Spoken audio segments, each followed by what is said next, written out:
السلام علیکم ورحمۃ اللہ وبرکاتہ۔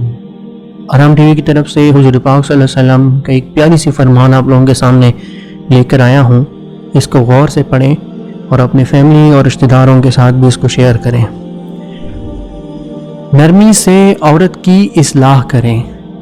رسول اللہ صلی اللہ علیہ وآلہ وسلم نے فرمایا ہے، عورت پسلی کی ہڈی کی طرح ہے، اگر تم اسے بالکل سیدھا کرنا چاہو گے تو تم اسے توڑ دو گے، یعنی جدائی کی نوبت آ پہنچے گی۔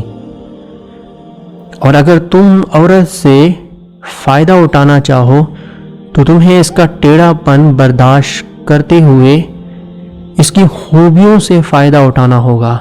صحیح بخاری کی حدیث ہے کہ عورت جو ہوتی ہے وہ پسلی کی ہڈی کی طرح ہوتی ہے، آپ اس کو جتنا بھی سیدھا کرتے ہیں آپ اس کو توڑ دو گے، یعنی بات اتنی تک پہنچ جائے گی کہ آپ دونوں کی آپس میں جدائی تک کی بھی نوبت آ سکتی ہے۔